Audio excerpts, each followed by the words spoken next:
Hello and welcome to Mitchell and Webb talk about sketches in a pretend room. And in this bit, we're going to be talking. Thank you, David. I'm saying thank you preemptively because I'm hoping. There we go. Would that have happened? Yeah, I think it would have happened. And in this bit, we're going to talk about our sketches, The Joy of Steam and Stab the Pirate. And there's a theme actually, isn't there, David? Because they both deal in nostalgia in a way. They do, in a way. The Joy of Steam. Yeah, it's not nostalgia for me. Yeah, I can only speak for myself.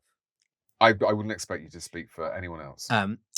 For me, yes, it's nostalgia not actually for the era depicted in those shows, the 1950s or 1930s. No, it's for the era of television in the 1980s. Yes, I mean, yes, some of those Poirots on ITV. Yeah, I love them. They go on a bit. No, they don't. You don't think? No. Even the Morses are quite long now. If you watch a 1980s Joan Hickson Marple, you'll get a shot of somebody stirring some tea for like 10, 12 seconds. The 80s Marples, they are quite long. There were quite a few episodes. The Poirots, they're like 48 minutes. You think they're a tight 48? But some of you'd have Poirot and Hastings, like walking across. I'm already bored. A square. No, and you've got period vehicles. I know you've got period vehicles. Like a nurse, and they've just got. This could be happening in a room. That's how much money they had.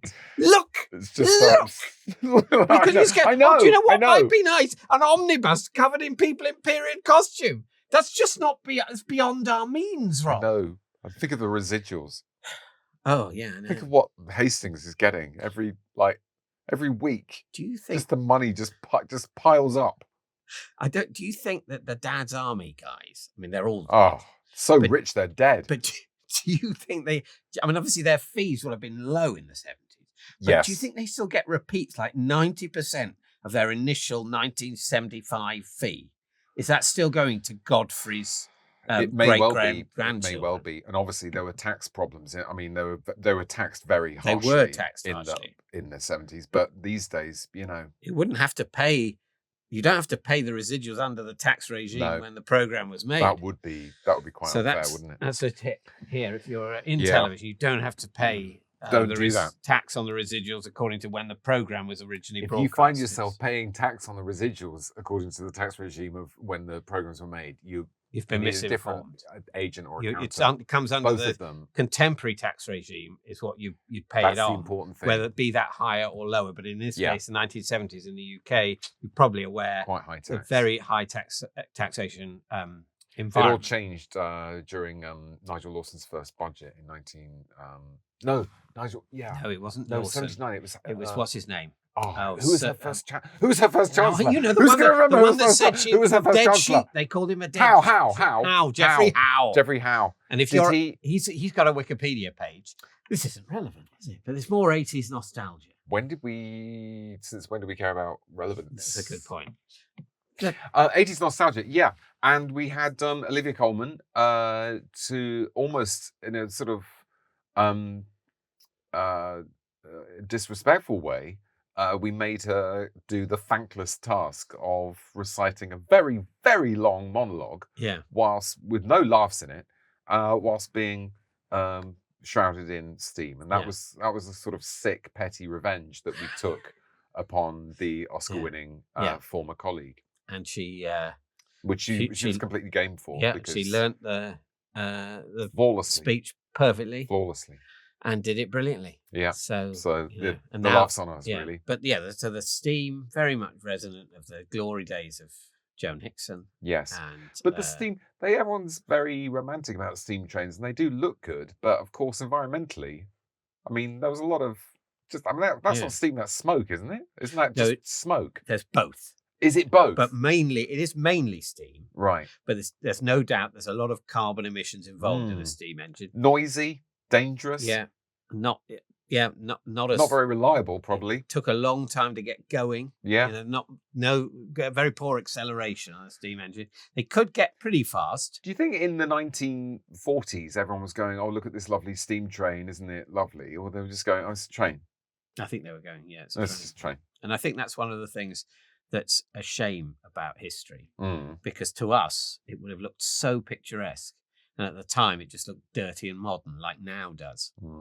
And I'm trying sometimes to imagine how picturesque some of the shittier environments I find myself in might look in future centuries. But that helps you get through the day. But you go that horrible glass and plasticky new block of flats. One day that will just someone's be going to go, classic. Oh, it's got a certain. Oh, it's a 2020s 2020s building. glamour. Yeah. But you can't really quite get there. But equally, even as you think, wouldn't it be nice if all the buildings were Jacobean? The Jacobean people just go, look at that horrible new manor house.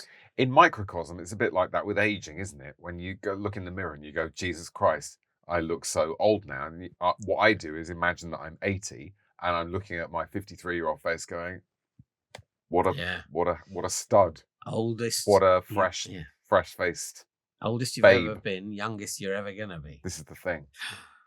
Makes you think, hashtag. What I would say as a piece of advice is if you're getting a new passport photo taken, try and look dreadful that day. Oh, yeah. Look a bit like hungover. Absolutely. Oh, God. In the hope that 10 years later, the contrast between that and what you've become won't be too, vertiginous. You come for the comedy chat, you get tips like that. Yeah, Style tips. Style tips from Mitchell and Webb. When you're shaving your toes, no. Stab the Pirate. Dangerous 80s board games. Yeah. That's very nostalgic. Yes. I remember hurting myself. There was a game called Crossfire. I remember really hurting myself somehow. Didn't scar permanently. I should stop moaning.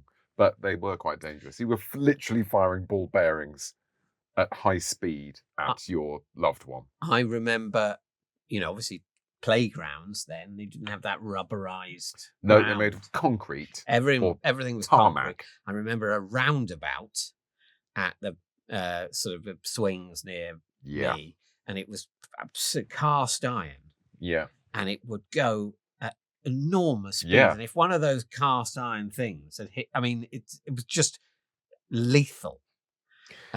I was very, very frightened of it. But I wonder whether things being more dangerous sort of on some level made children more danger aware, and therefore it might have slightly evened out. And now, maybe. Yeah. Maybe. But although one doesn't want to get too close to that sort of internet meme of like the tedious people of our generation going, oh, remember Spangles and when you used to get beaten half to death. And wasn't it brilliant and didn't do us any harm because a lot of people got harmed. Well, and where would publishing be if it didn't do people any harm? Because those aren't what the books are about. No, my time at boarding school and how it didn't do me any harm. Yeah, that's a pamphlet. Yeah, that's not going to keep the sales up around Christmas. People want a full 300 pages of how you were scarred for life. Thank you very much. That is Christmassy, isn't it? In the same way that Charles Dickens is good for Christmas. And it's strange because he's mainly writing about people having a shit time. Well, the thing about Christmas and books is that they're presents. So people don't buy books that they want to read. They buy books that will make someone think they've been given an appropriate present. Yeah. And people like their Let's face it, Christmas Carol is a very good Christmas present for someone, as long as you're fairly sure they haven't read it. But even if they have, it still looks like you've spent a tenner and, it's sort of appropriate.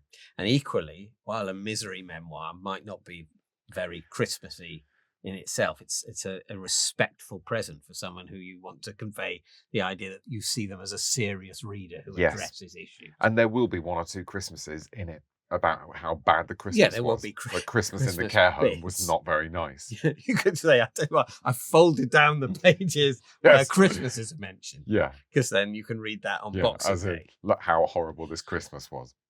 So it all makes complete sense.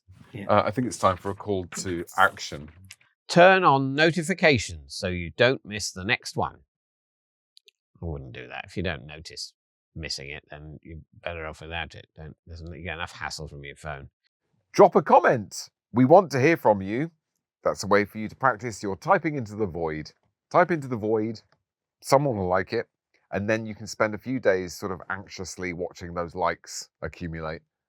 Or maybe affecting not to be anxious about that, but you will be anxious really because that's the nature of social media. The thing I find about these, right, because you see them all over the internet. Press this button, share that. Yeah.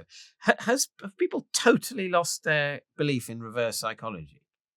I mean, there are a lot Really? of contrarian people with computers. Surely us saying, share this, click, it's going to make other people who might otherwise have been about to say, oh, I quite like this, go, well, I don't like it now. Don't share it. We don't give a shit whether other people watch it. We don't give a shit whether you watch it. I mean, It's that's that kind of thing. Well, you don't have, perhaps we could split the difference. Just a bit of, fine, whatever. We're people, you're people. I assume you're people. Some of you may be aliens. Or bots. Oh, bots. Hello, the bots. Let's do a shout out to the bots. Shout out to the bots. To the bots. Where would we be without you? Yeah.